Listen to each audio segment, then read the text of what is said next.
Alors, un gros coup pour l'Ukraine, une attaque inouïe, une chose que personne n'avait vu venir. Est-ce que ce choc de l'Ukraine, révélateur de vérité à l'égard de Moscou? Est-ce que cette frappe sur des infrastructures très importantes à la Russie va finalement démontrer de quoi est capable M. Vladimir Poutine? La Russie va-t-elle réagir avec force et ferveur et avec beaucoup de brutalité comme l'ont fait les Américains pendant Pearl Harbor?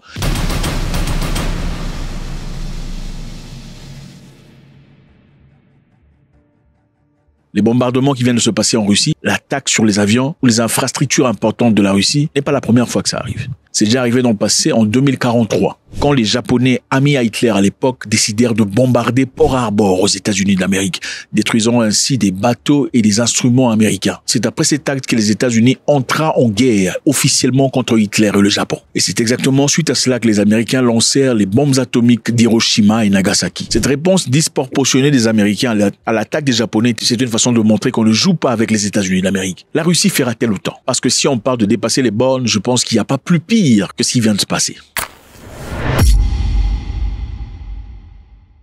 Alors, est-ce une nouvelle façon de faire la guerre? Les explosions avec les drones. Un modèle non conventionnel dont beaucoup de personnes ne sont pas préparées. En frappant dimanche des bombardiers au cœur de la Russie avec des simples drones, l'Ukraine a réalisé un tour de force à faible coût. C'est-à-dire ils ont dépensé moins d'argent et ont fait beaucoup de dégâts. Et cette attaque contre Moscou pourrait bien définir une nouvelle façon de mener la guerre. Voilà ce qu'agréent beaucoup de spécialistes. En effet, beaucoup de gens pensent que la direction de la guerre en soi va complètement changer à travers ça. Les drones qu'on vient d'importer très récemment dans la guerre, dans la bataille, changera absolument le modus operandi en cas de guerre. Alors, quel impact sur l'aviation russe? Qu'est-ce qui s'est vraiment passé? Kiev revendique la destruction de 41 appareils, essentiellement des bombardiers stratégiques à long rayon d'action, tels que le Tu-95 et le Tu-22. Ce sont des avions très importants à la marche russe. Ces avions, évidemment, sont des avions de l'ère soviétique. À l'époque, c'était des avions de high class, mais ont été mis à jour très régulièrement jusqu'à aujourd'hui. On vous donne un exemple très simple. Le Tu-Tupolev 95. Qu'est-ce que c'est? À l'OTAN, on l'appelle le Bear. Bear, ça veut dire l'ours. C'est un avion généralement qui fait très peur. Bombardier stratégique à longue distance. C'est un avion pour aller bombarder à longue distance. Rôle porteur d'armes nucléaires et des missiles de croisière. Pays d'origine URSS ou Russie. Concepteur Tupolev. Le premier vol a été effectué en 1952. Et oui, cet avion est toujours de service et modernisé très régulièrement. La vitesse maximale s'élève à 830 km/h et l'autonomie à 15 000 km. Donc cet avion peut voler à 15 000 km pourvu qu'elle soit renforcée ou renfluée de carburant pendant son vol. 15 000 km de vol.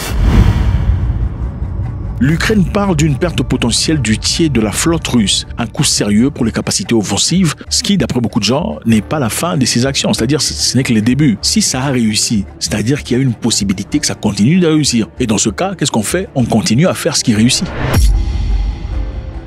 L'impact principal pourrait se manifester dans plusieurs semaines, dans une diminution de nombre de sorties du reste de la flotte. C'est-à-dire, dans quelques semaines, on remarquera très peu d'avions russes se manifester dans la guerre. Puisque si c'est réellement un tiers de la flotte russe, c'est beaucoup. Enfin, il y a des médias russes qui parlent de 11 avions détruits. Okay? Les Ukrainiens parlent de 41. Qui dit la vérité? Qui dit pas? Il faut savoir que pendant la guerre, la propagande, elle est multipartite. C'est-à-dire, tout le monde fait sa propre propagande. Les Ukrainiens font partie de la propagande. Les Russes aussi font partie de la propagande. Ça fait partie de la guerre. Évidemment, on parle des impacts et des conséquences. Il faudrait évidemment beaucoup de temps pour la Russie pour récupérer les avions qui ont été bombardés, si ces derniers vraiment s'élèvent à 41. Et on parle ici de compenser des pertes d'avions également capables de tirer des missiles à tête nucléaire. C'est-à-dire c'est la meilleure partie de l'armement.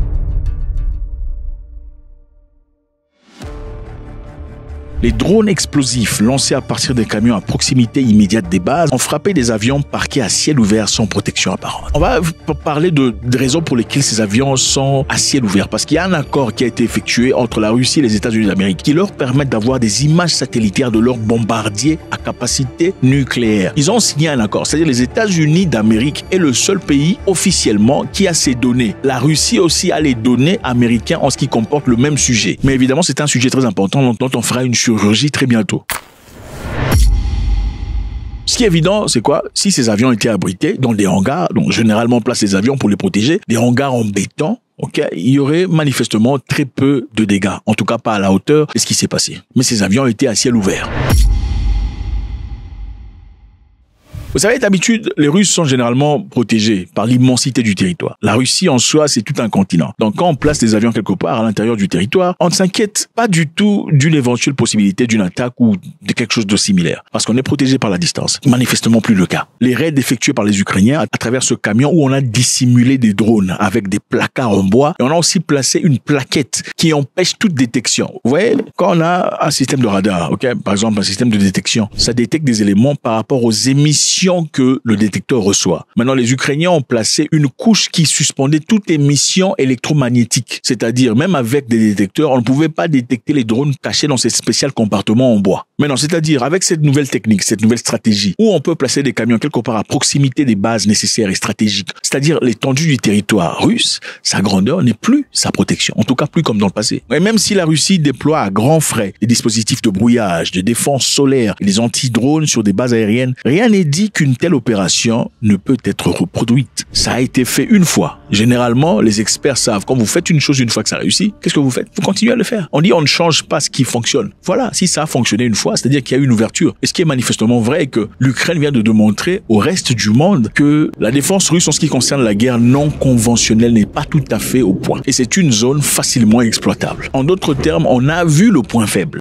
Sur le plan conventionnel, ils sont extrêmement forts. Sur l'inconventionnel ou le non conventionnel, c'est une autre chose. C'est-à-dire, si ça a fonctionné une fois, une possibilité que ça fonctionne encore une fois. Quelles en seraient les cibles? Les cibles ne seraient pas seulement limitées aux cibles qu'on connaît. Ça serait en effet la gamme des cibles potentielles illimitées. On parle ici de raffineries, d'usines, de bases militaires, d'aéroports, de silos de missiles balistiques. Dans beaucoup d'endroits, ils peuvent se permettre de cibler maintenant. Après, évidemment, la destruction du croiseur russe Moskva ou encore l'assassinat des généraux russes, on a vu ça très régulièrement, très récemment, l'opération démontre combien la Russie est vulnérable aux attaques non conventionnelles. Donc, il faudrait ajuster très rapidement. L'Ukraine doit s'attendre à des frappes de représailles, ça c'est évident. Dans Vladimir Poutine, soucieux de laver la France, c'est clair. Monsieur Poutine veut laver l'image. Sinon, qu'est-ce qu'on dira? Je rappelle ici que l'Ukraine et la Russie sont en négociation pour un cessez-le-feu en Turquie. Ils sont en discussion. Pendant qu'ils sont en discussion, ils ont frappé. Pourquoi ils l'ont fait? On dirait la raison générale pour laquelle on frapperait, c'est parce qu'on veut gagner du terrain en ce qui concerne la négociation. C'est une façon de montrer que nous sommes en capacité de reprendre. Nous n'avons pas peur de vous. Donc les négociations doivent être équilibrées. Et pour dire vrai, je sais qu'il y a beaucoup de personnes ici qui n'aiment pas entendre ça. Cette opération représente une immense victoire en termes de relations publiques pour les Ukrainiens, qui contribuera largement à renforcer le soutien tant que national et international. Pourquoi? Parce que le soutien vers l'Ukraine avait commencé à baisser. Donald Trump avait ouvertement dit que l'Ukraine n'avait pas de chance, ils n'ont pas de cartes. Mais l'Ukraine vient de montrer qu'ils avaient quelques cartes. Toucher le tiers de la flotte aérienne des bombardiers nucléaires, c'est pas donné à tout le monde. Si c'est vrai que c'est 41, donc c'est une façon de démontrer que vous pouvez nous soutenir en nous soutenant, en tout cas dans notre guerre non conventionnelle, nous sommes en capacité d'opérer. Ce qu'on doit constater ici, dans toute honnêteté, que l'Ukraine vient de faire quelque chose qui devrait terrifier toutes les armées du monde. Ça, c'est une phrase qui a même été répétée par un expert militaire britannique. Frapper à faible coût en profondeur en utilisant de moyens contre lesquels peu d'armées, voire aucune, ne sont préparées à agir. Alors, comme je le disais précédemment, ils sont actuellement en Turquie en discussion. Les discussions entre les responsables russes et ukrainiens à Istanbul n'ont guère progressé depuis cette attaque. Mais les deux parties ont convenu d'échanger des milliers de militaires et des dépouilles des 6000 soldats doivent être échangés. Et l'accord inclura également tous les soldats blessés et tous les jeunes entre 18 et 25 ans. D'accord, on va changer des militaires, on va changer des dépouilles. Et les petits jeunes qui sont arrêtés de 18 ans à 25 ans doivent être... La guerre, c'est pas facile. C'est facile de parler de la guerre, mais en réalité, si vous n'avez jamais vécu la guerre pour de vrai, ce n'est pas facile du tout.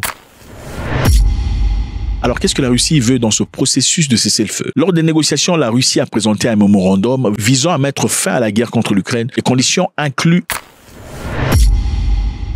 les retraits des forces ukrainiennes dans 4 régions annexées par la Russie en septembre 2022. C'est-à-dire toutes les régions annexées ou déjà prises par la Russie, même les régions qui n'ont pas été totalement libérées, les Russes veulent que les Ukrainiens quittent.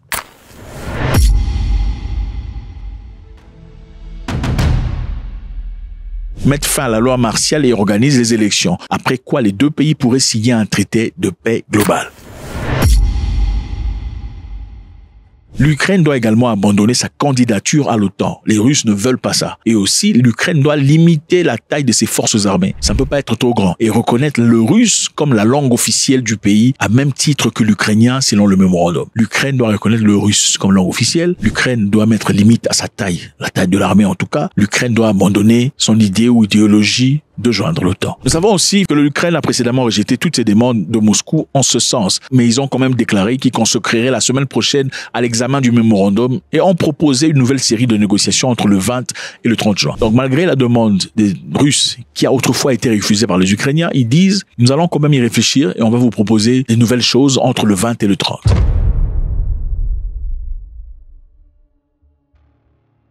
Mes amis, le chef du cabinet de Zelensky a déclaré par un message sur Telegram, après les négociations, qu'il ne pensait pas que Moscou souhaitait un cessez-le-feu. Les Russes font tout pour ne pas cesser le feu et poursuivre la guerre. De nouvelles sanctions sont désormais cruciales. Alors on se pose la question ici de savoir, si on veut pas de la guerre, pourquoi on continue de bombarder avec les drones? C'est quand même irritant. Enfin, on pourrait comprendre qu'on veut avoir un levier de négociation, mais si on veut vraiment pas la guerre, pourquoi on s'arrête prendre une pause pour voir jusqu'à la fin des négociations pour décider finalement d'avancer ou pas? Bon, quelque part, on se dirait, si vous ne faites pas la guerre pendant les négociations, dans ce cas, vous donnez à votre adversaire l'opportunité d'avancer et de prendre des positions fortes pendant que vous dormez. Alors, il a demandé des sanctions sur la Russie. Le Sénat américain a déclaré qu'il commencerait à travailler sur de nouvelles séries de sanctions contre la Russie si les négociations de paix persistaient. Donc, si on n'arrive pas à trouver des négociations, ils vont faire des sanctions. Qu'est-ce qu'ils ont proposé? Possibles sanctions incluent 500% de tarifs sur des pays qui soutiennent la Russie en achetant leur pétrole, leur gaz et leur uranium. Ces tarifs, évidemment, vont frapper durement l'Inde et la Chine, qui sont les plus grands acheteurs des pétroles, de gaz et d'uranium russes. Déjà, on sait que les Américains sont partis en guerre de taxes contre les Chinois et ça n'a pas bien fonctionné pour eux. Seront-ils vraiment prêts à aller encore dans une nouvelle guerre contre les Chinois qui sont manifestement à la hauteur de ces demandes? Faites-moi savoir ce que vous en pensez. Les demandes de la Russie, je vais les réitérer avant de finir. La Russie veut que l'Ukraine mette fin à la loi martiale et organise des élections, que l'Ukraine abandonne sa candidature à l'OTAN, que l'Ukraine limite la taille de ses forces armées, que l'Ukraine reconnaisse le russe comme langue officielle à côté de l'ukrainien. Est-ce que l'Ukraine va accepter? God bless.